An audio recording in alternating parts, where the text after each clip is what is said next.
Bismillahirrahmanirrahim. Assalamualaikum warahmatullahi wabarakatuh. Alhamdulillahirabbil alamin wassalatu wassalamu ala asyrafil anbiya'i wal mursalin wa ala alihi wa ashabihi ajma'in amma ba'du. Qala Allah Ta'ala fil Qur'anil Karim, wal 'asri innal insana lafi khusrin illal ladzina amanu wa 'amilus solihat wa tawassaw bil haqqi wa tawassaw bis sabr.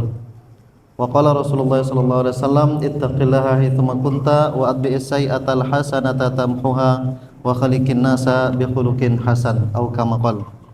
Ma'asyiral muslimin rahimakumullah, tak bosan-bosannya kita untuk senantiasa bersyukur kepada Allah Subhanahu wa taala yang telah melimpahkan begitu banyak nikmat kepada kita.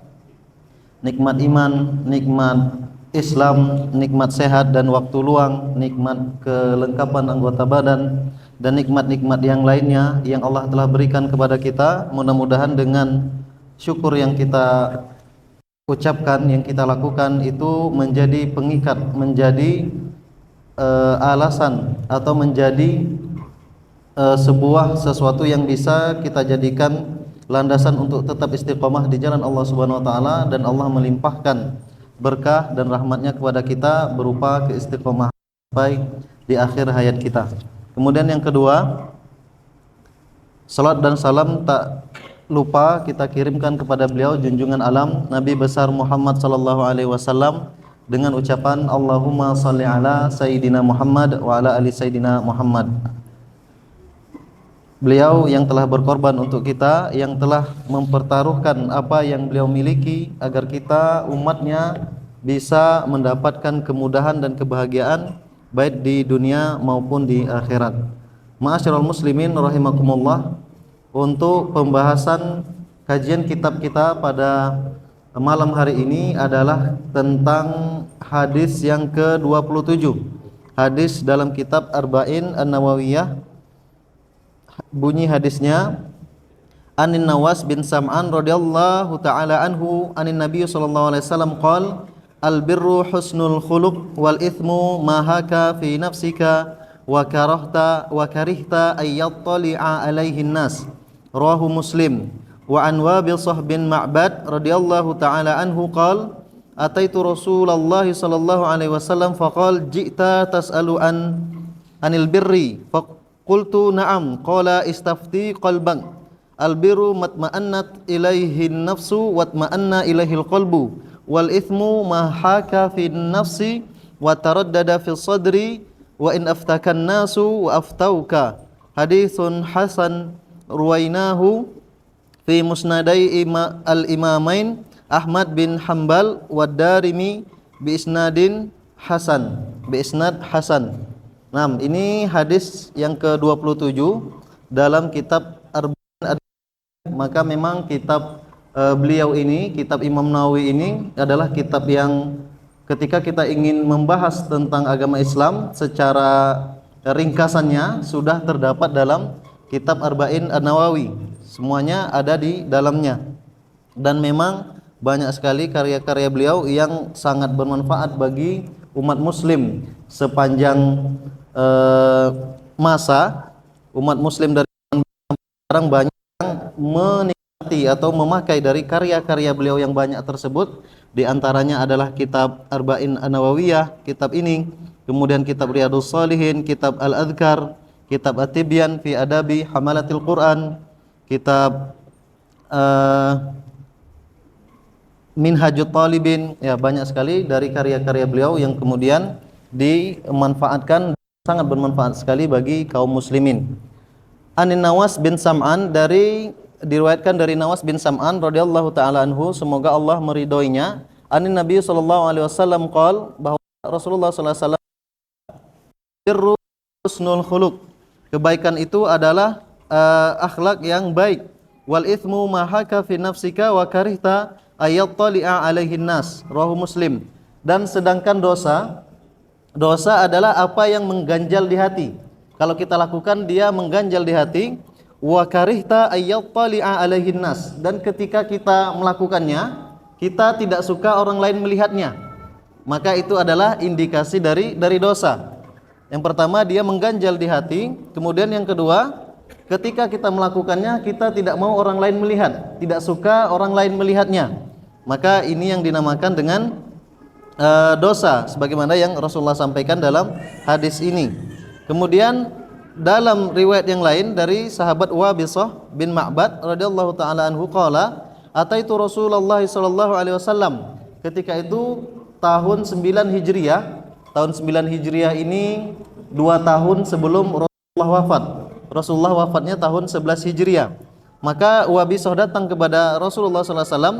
Ketika itu banyak sahabat yang mengelilingi beliau bertanya. Memang beliau adalah sumber ilmu. Maka Wabisah merangsek masuk ke dalam barisan para orang yang bertanya kepada Nabi. Orang menyingkirkan beliau, jangan dulu, tapi aku mau bertanya, kata Wabisah. Akhirnya dia masuk ke barisan dan dia bertanya kepada Nabi. Dan ketika itu Nabi bertanya kepadanya, ana ukhbiruka au antas'al, aku yang langsung mengabarkan kepadamu kedatanganmu ke sini atau engkau yang bertanya, kata Wabisah. Kata Rasulullah kepada Wabisah. Maka ketika itu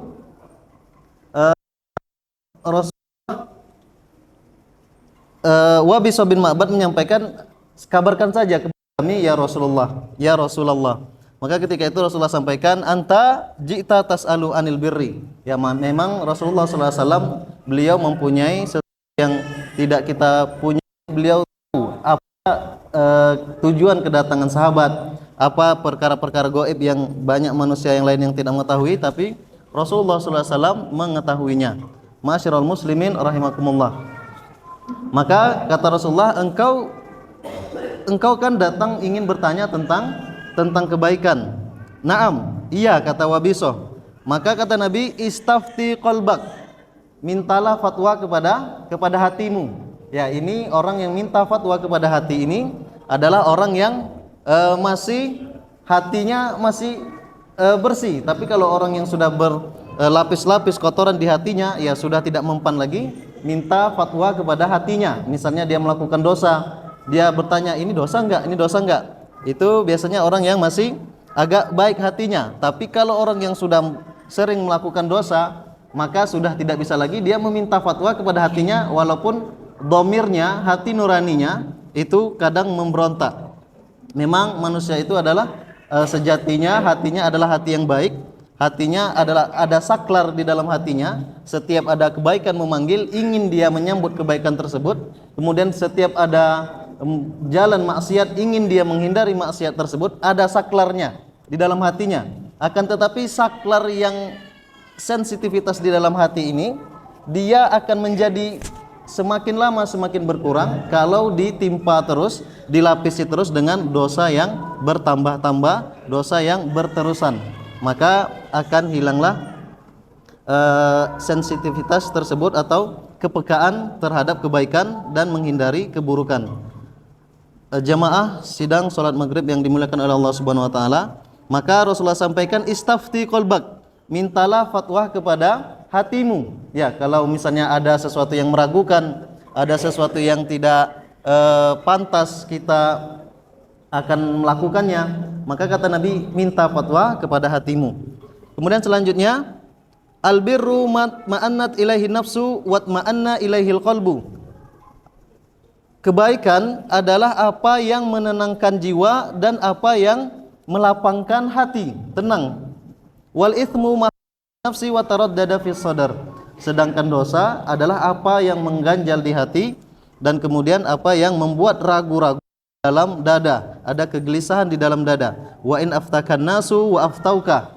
Walaupun sekaligus kita minta fatwa kepada ulama, misalnya minta fatwa kepada orang-orang yang soleh, orang yang alim, yang berilmu, kita minta fatwa kepadanya, tapi yang sebenarnya paling mengetahui adalah kita sendiri dan Allah Subhanahu wa taala apa yang terjadi dengan yang kita tanyakan tersebut. Misalnya kita bertanya, apakah boleh begini? Kalau saya begini, bertanya kepada ulama, ulamanya secara umum dia menjawab kalau hukumnya misalnya nih salah satu hukum menyemir rambut misalnya, bolehkah hukumnya menyemir rambut?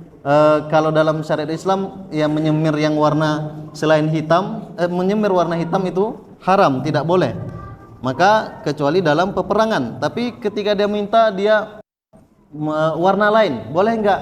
Ya kalau warna lain boleh. Kemudian dia bertanya sendiri, apakah ini pantas baginya? Kemudian apakah itu adalah sesuatu yang layak untuk seorang penuntut ilmu misalnya, bagi seorang yang mempraktekkan atau bergelut di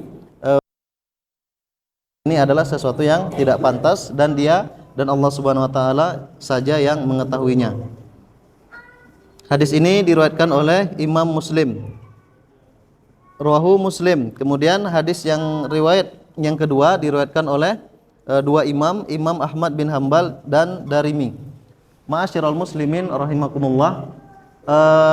Berdasarkan hadis yang kita bahas adalah hadis tentang kebaikan,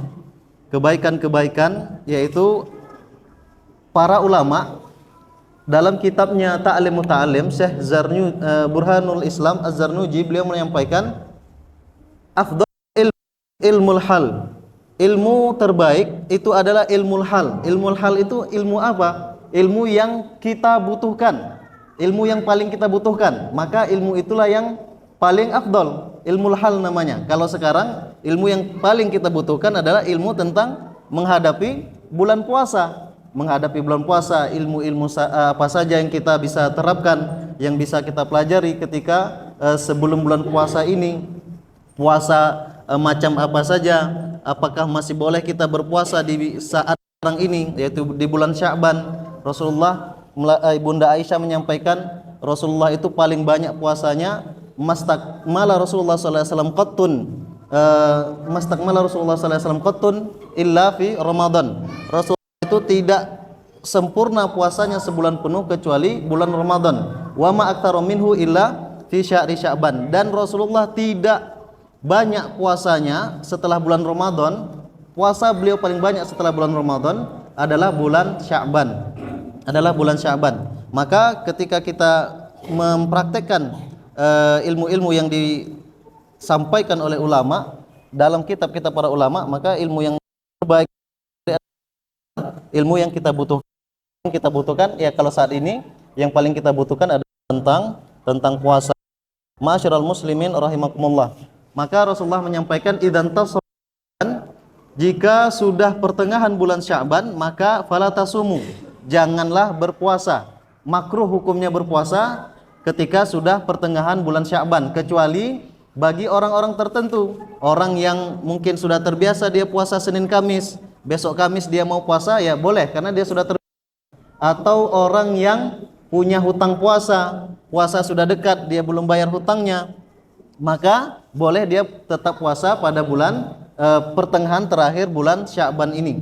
Dan Rasulullah juga menyampaikan perbanyak puasa tapi pertengahan pertama, tanggal 1 sampai tanggal 15. Adapun tanggal 16 sampai tanggal 29 itu hukumnya secara fikih adalah makruh, tapi bagi orang yang tidak terbiasa puasa. Kalau orang yang sudah terbiasa puasa Senin Kamis, sudah terbiasa puasa Daud, silahkan berpuasa. Kemudian kalau dia punya hutang puasa, maka wajib baginya untuk membayar puasa tersebut walaupun di pertengahan Sya'ban. Adapun puasa yang sampai kepada tingkat makruh tahrim, makruh sampai mendekati makruh kepada keharaman, maka dia hukumnya adalah makruh tahrim puasa pada tanggal 30 Sya'ban atau puasa Yaumusyak. Kaum muslimin rahimakumullah, puasa Yaumusyak ini adalah puasa tanggal 30 Sya'ban. Karena apa? Karena puasa pada hari ini syak itu ragu apakah kalau kita puasa pada hari itu bisa jadi itu puasa wajib, sedangkan kita niatnya puasa sunnah, maka ragu-ragu jadinya.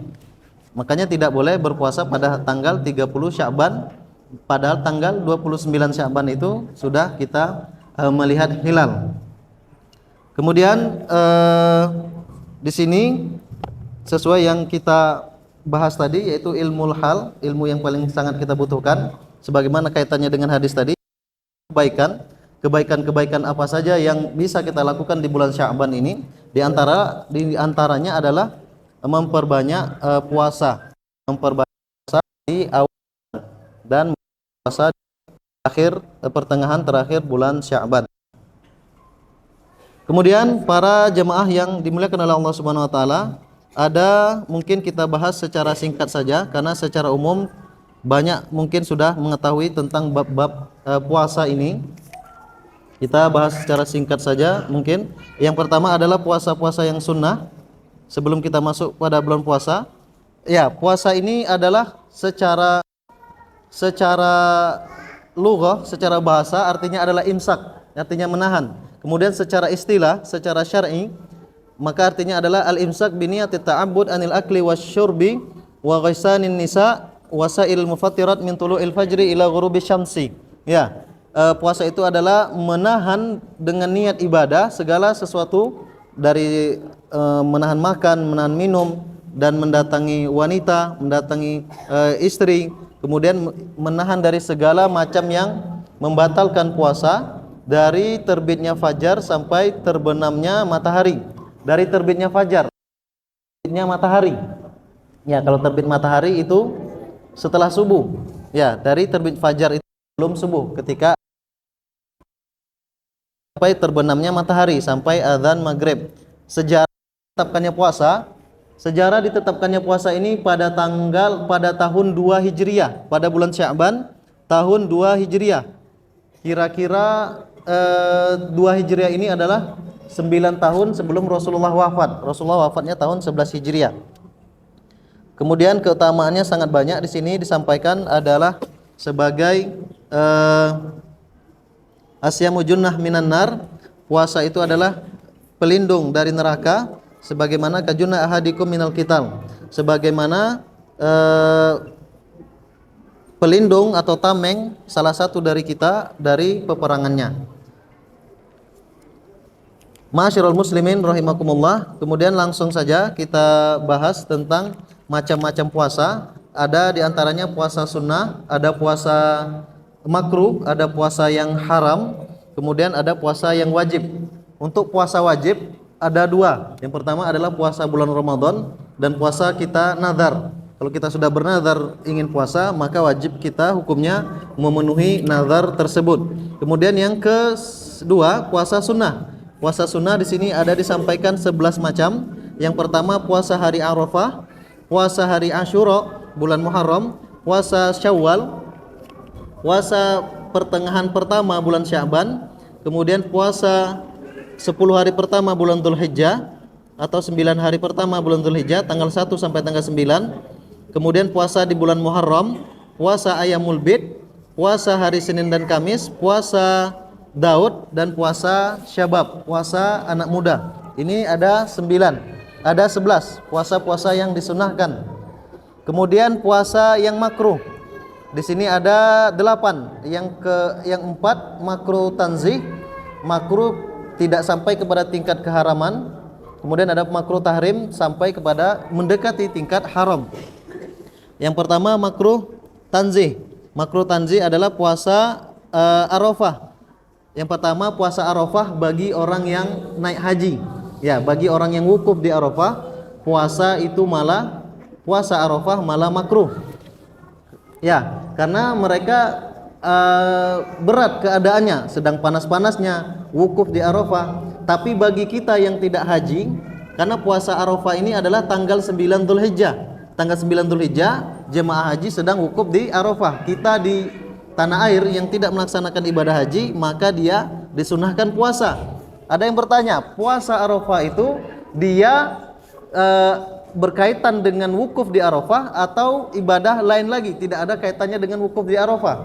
Maka tidak ada. Jadi sebagaimana kita dalam melihat hilal misalnya, dan kalau dia madhabnya ikhtilaful matalik, hilalnya berdasarkan daerahnya masing-masing, maka itu puasanya tidak sama dengan orang wukuf di Arafah. Bisa jadi di sana sudah melihat hilal, mereka wukufnya lebih dahulu sehari, mereka sudah hari raya Idul Adha, kita masih puasa Arafah. Ya, sesuatu yang berbeda. Kemudian puasa makruh yang kedua adalah puasa hari Jumat, khusus hari Jumat. Kemudian yang ketiga puasa khusus hari Sabtu. Yang keempat puasa pertengahan terakhir bulan Sya'ban seperti yang kita sampaikan tadi.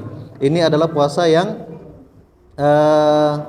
tanzih, makruh tanzih. Kemudian ada yang kedua makruh tahrim, makruh tapi sudah mendekati haram. Ada yang pertama puasa wisol. Puasa wisol ini adalah puasa yang tidak ada bukanya. Puasa yang ketika dia puasa, misalnya puasa 3 hari, itu puasanya 3 hari 3 malam, maka itu namanya puasa wisol, makruh tahrim, makruh sudah mendekati haram. Kemudian yang kedua puasa yaumusyak pada tanggal 30 Sya'ban, ya tadi. Kemudian puasa dahar. Puasa dahar ini adalah puasa 1 tahun, puasa terus sepanjang tahun. Hukumnya makruh tahrim, makruh sampai kepada tingkat keharaman. Ya, dulu ketika masa-masa menuntut ilmu, teman kami ada yang dia ini puasa dahar, tapi tidak sampai 1 tahun. Dia puasanya kadang sebulan penuh, kemudian 2 bulan, karena pertimbangannya adalah ketika menuntut ilmu, kalau dia nggak puasa, dia belajarnya mulazamah, belajarnya dari masjid kemudian ke tempat tinggalnya itu agak jauh jaraknya. Kalau dia tidak puasa harus balik lagi ke asrama, butuh waktu balik, kemudian masak lagi, kemudian makan, banyak habis waktunya. Pertimbangannya ketika itu seperti itu. Maka daripada habis waktu ini, lebih baik saya gunakan waktu siang ini fokus untuk menuntut ilmu, nanti bukanya ketika malam saja, sekalian balik ke asrama, tidur, kemudian istirahat. Maka ada yang mempraktekkan dan dia memang makruh, tapi makruh tahrim, tidak sampai kepada haram, tapi sudah dekat kepada keharaman. Kalau ada beberapa pertimbangan, ya ada yang membolehkan. Kemudian yang keempat, puasa wanita tanpa izin suaminya. Kalau puasa sunnah, ya puasa sunnah misalnya wanita mau puasa harus izin dulu kepada suaminya. Kalau puasa wajib tidak perlu minta izin. Kemudian para jamaah yang dirahmati oleh Allah Subhanahu wa taala, untuk niat puasa ini kalau dalam mazhab Syafi'i niatnya itu wajib setiap malam. Setiap malam itu wajib niat. Jadi kalau dia tidak niat di malam harinya, dan misalnya dia sahurnya dia nggak terbangun, nggak ada niatnya, maka tidak bisa dia berpuasa di pagi harinya. Karena niat dalam mazhab Syafi'i itu adalah wajib setiap malam. Makanya kalau saudara-saudara kita yang di kampung-kampung biasanya niatnya itu setiap tarawih. Setiap tarawih mereka berniat, habis tarawih langsung berniat nawaitu sauma ghadin an adai, karena takut nanti ketika misalnya tidak terbangun sahur, maka nggak ada niat terucap. Tidak ada niat terucap, misalnya bablas bangunnya tiba-tiba sudah azan subuh, maka belum sempat niat, sudah masuk waktu azan, sudah tidak boleh lagi. Maka antisipasinya di mazhab Syafi'i niatnya adalah setiap selesai sholat tarawih malam, di malam hari, wajib niatnya itu setiap malam. Tapi dalam mazhab Imam Ahmad itu niat itu wajibnya boleh kita lakukan di awal malam pertama tarawih, niatkan 1 bulan. Aku niatnya sudah puasa 1 bulan, itu sudah boleh dalam mazhab Imam Ahmad. Ini kalau dia puasa wajib. Kalau dia puasa wajib niatnya di malam hari. Tapi kalau puasa sunnah niatnya tidak wajib malam. Misalnya kita tidak ada niat puasa malam, tiba-tiba pagi misalnya kita ini kelihatannya enak puasa pagi ini, mendung, perut tidak lapar, tiba-tiba jam 6 kita mau niat untuk puasa sunnah, maka itu boleh. Kalau dia puasa sunnah boleh niatnya di pagi harinya. Tapi kalau puasa wajib malam hari. Dalilnya adalah ketika Rasulullah datang kepada Ibunda Aisyah pada pagi hari, beliau bertanya tentang makanan, hal indakum ta'am, apakah ada makanan, kata Rasulullah. Ibunda Aisyah menyampaikan tidak ada makanan, maka Rasulullah sampaikan idzan ana shaim, maka aku puasa. Jadi puasa sunnah tidak harus niatnya di malam hari. Kemudian yang selanjutnya puasa yang haram, puasa yang diharamkan. Ya, puasa yang diharamkan di sini ada 4 macam puasa yang diharamkan. Yang pertama adalah puasa 2 hari raya, Idul Fitri dan Idul Adha. Ya, kecuali pagi Idul Adha itu disunahkan kita setelah sholat subuh sampai dengan sholat Id itu disunahkan untuk tidak makan, tapi pada umumnya setelah khutbah, setelah sholat Idul Adha itu haram hukumnya puasa Idul Fitri dan Idul Adha. Kemudian yang kedua, puasa hari tasyrik. Hari tasyrik ini adalah puasa tanggal 11, 12, 13 Dzulhijjah, hari raya kedua, ketiga dan keempat Idul Adha. Kemudian yang ketiga, puasa orang yang haid dan nifas. Yang keempat, puasa orang yang sakit kalau dia puasa tanpa lama sembuhnya sakitnya atau mencelakakan dirinya, maka haram baginya puasa. Itu macam-macam puasa, ada puasa sunnah, puasa makruh, ada puasa yang haram. Kemudian yang selanjutnya tentang puasa Ramadan. Ma'asyiral muslimin rahimakumullah, puasa Ramadan sebagaimana sebentar lagi yang akan kita temui, puasa bulan Ramadan tinggal beberapa hari lagi. Memang puasa tersebut adalah pasti dia akan sampai, pasti dia akan datang. Yang tidak pasti adalah kita, apakah kita akan sampai kepada bulan Ramadan atau tidak. Makanya para ulama berdoa, Allahumma barik lana fi Rajab wa Sya'ban wa balighna Ramadan. Ya Allah, berkahilah kami di bulan Rajab dan Sya'ban, dan sampaikanlah umur kami ke bulan Ramadan. Ini doa yang sering diulang oleh para ulama agar sampai ke bulan Ramadan. Memang Ramadan ini adalah bulan yang sangat utama, sangat agung, bulan yang di dalamnya kita bisa banyak hal-hal yang mudah kita untuk melakukannya, ibadah-ibadah, ketaatan-ketaatan yang ringan kita untuk melakukan ibadah di dalamnya. Maka bulan Ramadan ini dia ibarat kekasih, sangat ditunggu kehadirannya, sangat ditunggu kedatangannya. Di sini disampaikan, idza kana awwalul lailah min syahri Ramadan sufidat syayatin wa maradatul jin wa ghuliqat abwabun nar falam yuftah minha bab wa futihat abwabul jannah falam yughlaq minha bab wa yunadi munad ya baghiyal khairi aqbil wa ya baghiyasy syarri aqsir walillahi utaqa'u minan nar wa dzalika kullu lailah. Ya, di sini hadisnya ketika pada awal malam bulan Ramadan, maka akan setan akan dibelenggu. Kemudian pintu surga, pintu neraka akan ditutup. Tidak ada dari pintu neraka itu yang dibuka satupun. Pintu surga akan dibuka dan tidak ada yang ditutup satupun dari pintu surga. Kemudian ada suara yang menyeru, ya baghiyal khairi aqbil, wahai orang-orang yang menyukai kebaikan, inilah saatnya, lakukanlah kebaikan sebanyak-banyaknya. Wa ya baghiyasy syarri aqsir, wahai orang yang menyukai kejahatan, tahanlah, hentikan kejahatan-kejahatan, dosa-dosa dan segala macam maksiat. Walillahi utaqa'u minan nar wa dzalika kullu lailah. Dan bagi Allah ada orang-orang yang dibebaskan dari siksa neraka, yang dihapus namanya dari daftar siksa penghuni neraka, itu terjadi pada setiap malam bulan Ramadan. Dan ini diantara keutamaan bulan Ramadan, yaitu banyak yang segala kebaikan akan mudah untuk dilakukan, segala kejahatan, kejiwaannya orang yang berpuasa, maka dia akan menghindarkan berbagai macam dosa dan kemaksiatan, maka dia akan menghindari kejahatan.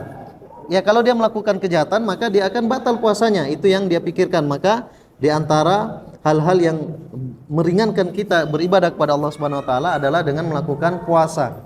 Puasa menghalangi kita dari berbagai macam dosa dan maksiat, dan mengajak kita untuk melakukan ketaatan-ketaatan kepada Allah Subhanahu wa taala. Kemudian yang selanjutnya, ma'asyiral muslimin rahimakumullah, adalah amalan-amalan yang membatalkan puasa atau apa saja pembatal-pembatal puasa. Ya, maka ini juga penting sering kita ulang-ulang, karena nanti pada bulan Ramadan akan kita terapkan, akan kita laksanakan. Di antara yang membatalkan puasa adalah 9 perkara. Yang pertama, masuknya sesuatu ke 9 lubang, ke 5 lubang. Ya, masuknya sesuatu ke 5 lubang. Kalau masuk sesuatu ke 5 lubang ini sampai dia ke rongga, maka dia ke rongga perut, maka batalah puasanya.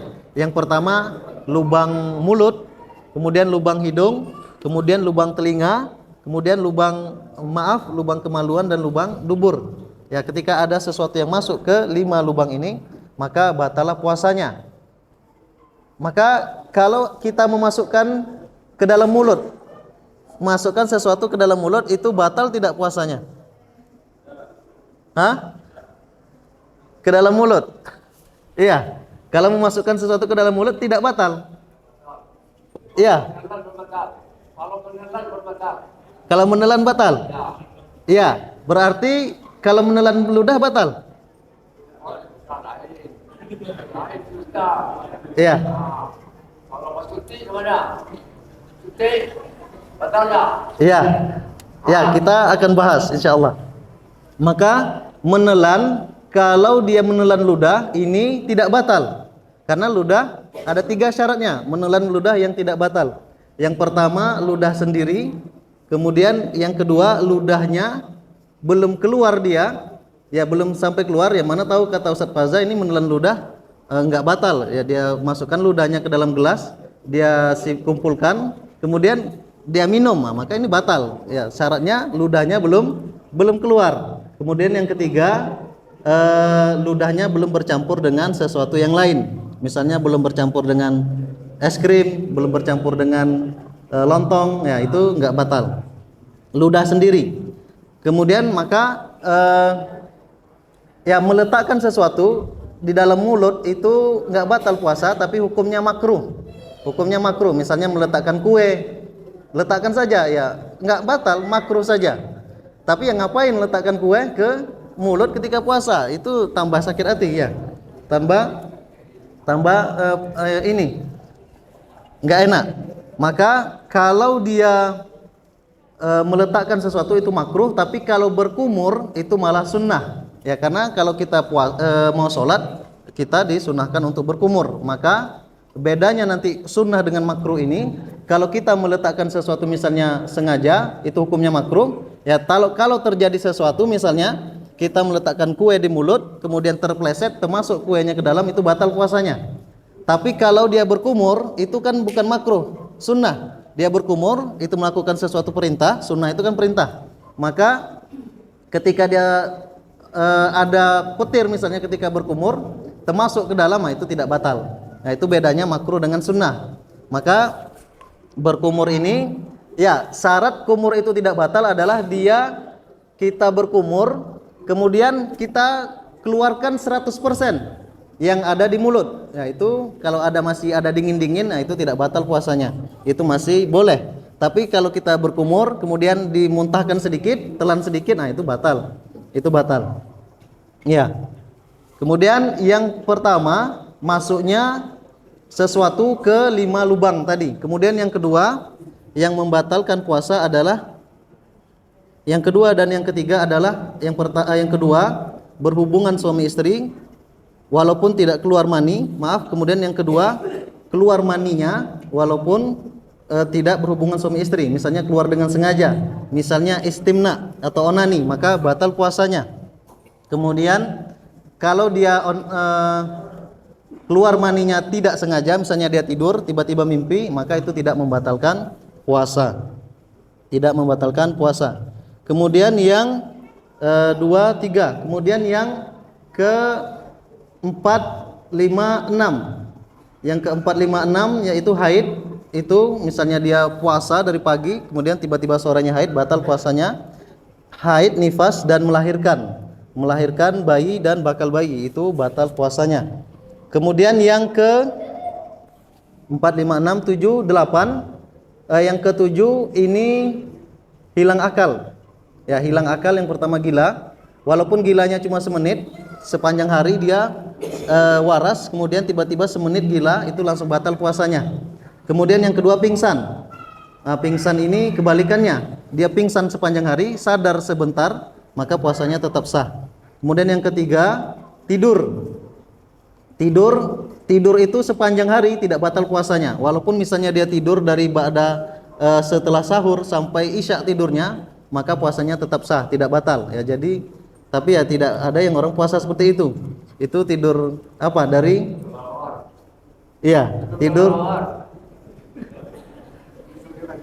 Iya, tidur aja kerjanya.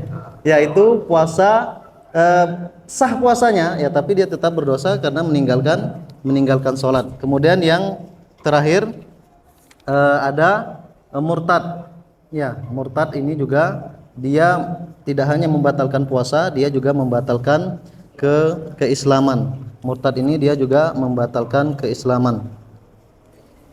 Ya itu. Kemudian tadi ada ditanya oleh Bapak tentang infus atau suntik. Suntik itu batal tidak puasanya? Suntik ini tidak membatalkan puasa. Kalau infus baru membatalkan puasa. Karena infus ini dia makanan ya. Mungkin orang dia dia puasa kuat, ternyata dia diinfus ya, maka nggak boleh diinfus, itu adalah makanan, maka batal puasanya, sama dengan menggantikan makanan. Kemudian ada pertanyaan memberi obat mata, batal tidak puasanya? Memberi obat mata, obat cair diberikan, kan dia nanti akan masuk ke tenggorokan, nanti masuk ke mulut, batal tidak puasanya? Kan bertanya kalau beli mana? Bertanya apa jamaah atau membeli mana? Sama, memberi pertanyaan. Apa pertanyaannya? Kalau saya kira tak batal. Kalau bertanya, kalau seharusnya Ustaz ini langsung aja batal tidak, itu beda. Ya. Jamaah bilang bertanya. Iya, biar hidup suasananya, Pak. Biar enggak biar hidup suasananya, biar tahu jamaahnya menyimak atau tidak. Ya, nanti kalau kita sendiri yang berbicara, nanti paham atau tidak jamaahnya kemana-mana. Iya. Jadi memberikan obat ke mata itu tidak membatalkan puasa karena tidak termasuk dari lubang yang 5 tadi. Tidak termasuk dari lubang yang 5, maka walaupun nanti ketika kita beri obat ada rasa asin, mungkin yang pernah mengobat matanya atau dalam ilmu kedokteran itu lebih mengetahui, maka itu tidak membatalkan puasa memberikan cairan kepada mata atau mengobati mata, itu tidak membatalkan puasa. Ya, mungkin sampai di sini tentang kajian singkat kita, yaitu sebagaimana awal tadi, yaitu tentang kebaikan dan kebaikan-kebaikan yang kita lakukan di bulan sebelum puasa. Di antaranya adalah menuntut ilmu, di antara mengkaji tentang ilmu hal, ilmu yang sangat kita butuhkan. Maka afdalul ilmi ilmul hal. Ilmu yang paling baik adalah ilmu hal, ilmu yang kita butuhkan. Sampai di situ. Ya, kalau ada yang mau bertanya, masih 1 menit lagi. Ya. Pas ya. Ya, sebenarnya sholat isya itu sunnahnya boleh diakhirkan. Misalnya ada kajian seperti ini, boleh sunnahnya. Maka sholat yang boleh diakhirkan itu ada 2, sholat zuhur dan sholat isya. Maka sholat zuhur itu ilahnya adalah karena panas. Kemudian sholat isya itu Nabi sering mengakhirkan, apalagi kalau dalam majelis menuntut ilmu. Tapi kalau kita di pondok sangat mudah diterapkan, karena di pondok itu satu komando. Tapi kalau di kampung atau di kota-kota banyak dari yang lain mempunyai urusannya masing-masing, maka mungkin sulit untuk diterapkan. Mudah-mudahan bermanfaat. Kita tutup dengan doa kafaratul majelis. Subhanakallahumma wa bihamdika asyhadu an la ilaha illa anta astaghfiruka wa atubu ilaik. Wal akhir, assalamualaikum warahmatullahi wabarakatuh.